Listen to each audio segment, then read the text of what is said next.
ദുഷ്ടന്മാർ പെരുകുന്നതിനെക്കുറിച്ചും അതിക്രമം പെരുകുന്നതിനെക്കുറിച്ചും നമ്മൾ ധ്യാനിച്ചു. അതിൻ്റെ ഉറവിടം മാതാപിതാക്കളിലാണെന്ന് നാം കണ്ടു. മാതാപിതാക്കൾക്ക്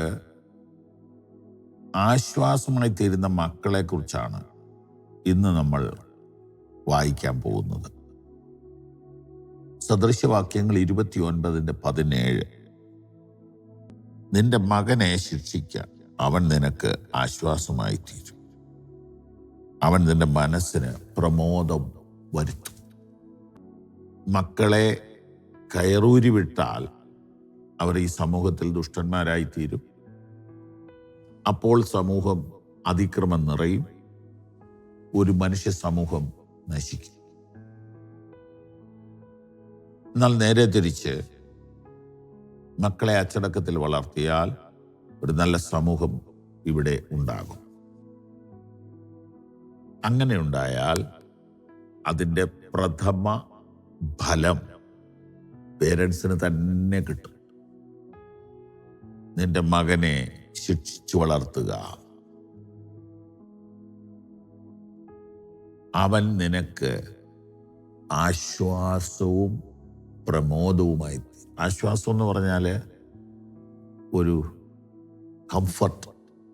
പ്രായമാവുമ്പോഴും രോഗിയാവുമ്പോഴും അല്ല, ടെൻഷനിലിരിക്കുമ്പോഴും മക്കളാൽ ഒരു ആശ്വാസം ഭയങ്കര അല്ലേ അത്. ഞാൻ എൻ്റെ പേരൻസിന് ഒരു ആശ്വാസമായിരുന്നോ എന്ന് ചോദിച്ചാൽ ഞാൻ അവർക്ക് ബുദ്ധിമുട്ടുണ്ടാക്കിയിട്ടില്ല എന്നെനിക്ക് ഉറപ്പുണ്ട്. ഒരു ബുദ്ധിമുട്ടുണ്ടാക്കിയിട്ടില്ല. എന്നെ ചൊല്ലി അവർ കരയേണ്ടി വന്നിട്ടില്ല. എന്നാൽ വേണ്ടതുപോലെ അവർക്കൊരു ആശ്വാസമായി തീർന്നു എന്ന് പറയാനും എനിക്ക് കഴിയില്ല. കാരണം ഞാൻ വീട് വിട്ട് ദൂരെയൊക്കെ ഇങ്ങനെ സുവിശേഷ യാത്രയിലായിരുന്നല്ലോ. ഞാൻ ദൂരെ നിൽക്കുമ്പോഴാണ് എൻ്റെ പിതാവ് മരിച്ചതും എൻ്റെ മാതാവ് മരിച്ചതും. മാതാവ് മരിക്കുന്നതിന് തൊട്ട് മുമ്പെത്താൻ പറ്റി. എൻ്റെ മാതാപിതാക്കളെ ശുശ്രൂഷിച്ചത് എൻ്റെ ജ്യേഷ്ഠന്മാരാണ്, ഞാനല്ല.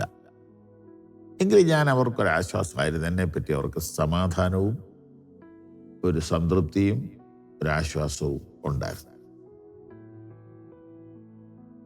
നിന്റെ മകനെ ശിക്ഷിക്കുക, അവൻ നിനക്ക് ആശ്വാസമായി. ഞാൻ ഇന്നിപ്പോൾ ഒത്തിരി പ്രായമൊന്നും ആയില്ല, എങ്കിലും എനിക്ക് മക്കളുണ്ട്, കൊച്ചുമക്കളുണ്ട്. അവരെനിക്ക് ആശ്വാസമാണ്. അവരുടെ ഒരു ഫോൺ കോൾ എനിക്ക് എനർജി തരും, എനിക്ക് വലിയ സന്തോഷം തരും, ഭയങ്കര ആശ്വാസം തരും, സമാധാനം തരും. അവരെ പറ്റിയുള്ള ഏതൊരു കേൾവിയും എനിക്ക് ആരോഗ്യകരമാണ്, എനിക്ക് ആവേശകരമാണ്, സന്തോഷകരമാണ്. അവരെക്കുറിച്ചുള്ള ഏത് കേൾവിയും എനിക്ക് ആനന്ദമാണ്, സന്തോഷമാണ്. നിന്റെ മക്കളെ ശാസിക്കുക, നിന്റെ മകനെ ശാസിക്കുക, ശിക്ഷിക്കുക. അവൻ നിനക്ക് ആശ്വാസമായിരിക്കും, അവൻ നിനക്ക് പ്രമോദമായിരിക്കും. സമൂഹത്തെ നന്നാക്കാനാണ് നമുക്കെല്ലാം ആഗ്രഹം, അല്ലേ? ഇതെന്താ ഇങ്ങനെ സംഭവിക്കുന്നത്? ഇതെന്താ ഇങ്ങനെ സംഭവിക്കുന്നത്? എന്താ ഇവിടെ നടക്കുന്നത്? എന്നാൽ നിരാശപ്പെടണ്ട, ഒരു വഴിയുണ്ട്. ആ വഴി എന്നാണെന്നറിയോ? നിങ്ങളൊരു നല്ല പേരൻ്റ് ആകുക, നിങ്ങളൊരു നല്ല മാതാവാകുക, നല്ല പിതാവാകുക. അതൊക്കെ ഇനി എന്നാ? നിങ്ങളൊരു നല്ല മാതാവും നല്ല പിതാവുമായാൽ നിങ്ങൾക്ക് നല്ല 5 മക്കളെ ഈ സമൂഹത്തിന് കൊടുക്കാം, അല്ലേ? കുറഞ്ഞ കണക്ക്. ഈ കഴിഞ്ഞ കാലത്ത് ഇച്ചിരി കുറച്ച് കളഞ്ഞു നമ്മുടെ ആൾക്കാർ. നല്ല 5 മക്കളെയെങ്കിലും സമൂഹത്തിന് കൂടെ. അങ്ങനെ ഈ പൗരുഷം കാണുന്ന 50,000 പേര് 5 നല്ല മക്കളെ സമൂഹത്തിന് കൊടുത്താൽ എത്ര പേരായി? എന്നെ കേൾക്കുന്ന പ്രായമായവർക്ക് ഇനി അത് സാധ്യമല്ല, മധ്യവയസ്കർക്ക് അത് സാധ്യമല്ല. പക്ഷെ നിങ്ങളുടെ മക്കൾക്ക് ഈ ഒരു ബോധം കൊടുക്കണം. ഇപ്പൊ ഒരു ഇച്ചിരി പ്രയാസമുണ്ട് ഈ കാര്യത്തിനൊക്കെ. വിവാഹം തന്നെ വേണ്ടെന്ന് പറയുന്ന കുറെ പിള്ളേര്, അഥവാ വിവാഹം കഴിച്ചാൽ മക്കൾ വേണ്ടെന്ന് പറയുന്ന പിള്ളേർ. എന്തൊരു കഷ്ടമാണിത്. സമൂഹം രക്ഷപ്പെടണമോ? നല്ല മക്കൾ ഇവിടെ ജനിക്കണം. അങ്ങനെ വരുമ്പോൾ നല്ല മാതാപിതാക്കൾ, ദൈവഭയമുള്ള മാതാപിതാക്കൾ, ദർശനമുള്ള മാതാപിതാക്കൾ, ദൈവവചനം അനുസരിക്കുന്ന മാതാപിതാക്കൾ, ദൈവത്തിൽ ആശ്രയിക്കുന്ന മാതാപിതാക്കൾ, അവർ ഈ ഒരു കുഞ്ഞിനെയും കൊണ്ട് നിർത്താതെ അവർ കൂടുതൽ മക്കൾക്ക് വേണ്ടി പ്രാർത്ഥിക്കട്ടെ, കൂടുതൽ മക്കൾ ജനിക്കട്ടെ. അപ്പോൾ എന്ത് സംഭവിക്കും? ക്വാളിറ്റിയുള്ള ആളുകളുടെ എണ്ണം വർദ്ധിക്കും. ഒരു പക്ഷം പിടിക്കേണ്ട, സത്യം പറഞ്ഞാൽ മതി. നല്ല മനുഷ്യരുടെ എണ്ണം കൂടിയാൽ ഈ ജാതി പ്രവണതകൾ ചെയ്യുന്നവർ ഒന്നെങ്കിൽ വേറെ നാട്ടിലോട്ട് പോകും, അല്ലെങ്കിൽ അവരവരുടെ സ്വഭാവം മാറ്റും.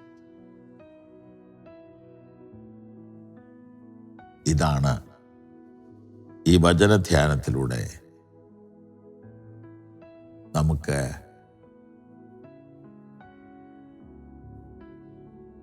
ഗ്രഹിക്കാൻ കഴിയുന്ന സത്യം. നിന്റെ മകനെ ശാസിക്കാം, അവൻ നിനക്ക് ആശ്വാസമായിരിക്കും, പ്രമോദമായിരിക്കും. മക്കളിൽ നിന്ന് ആശ്വാസവും സന്തോഷവും പ്രമോദവും പ്രാപിക്കുന്ന ഒത്തിരി മാതാപിതാക്കളുണ്ട്. അവരെ ഓർത്ത് ഞാൻ ദൈവത്തെ സ്തുതിക്കുന്നു. ഞാൻ കഴിഞ്ഞ ദിവസം മറ്റൊരു സ്റ്റേറ്റിലായിരുന്നു പോയിരുന്നത്. അവിടെ വെച്ച് ഞാനൊരു നല്ല പേരൻസിനെ കണ്ടു. ആ മക്കളെ ഓർത്ത് ഞാൻ ദൈവത്തെ സ്തുതിക്കുന്നു. അങ്ങനെ നമുക്ക് സാവധാനത്തിൽ സമൂഹത്തെ മാറ്റാം. God bless you. ഈ സന്ദേശങ്ങൾ തുടർച്ചയായി നിങ്ങൾക്ക് ലഭിക്കുവാൻ ഞങ്ങളുടെ വാട്സപ്പും ഫേസ്ബുക്കും ഫോളോ ചെയ്യുക.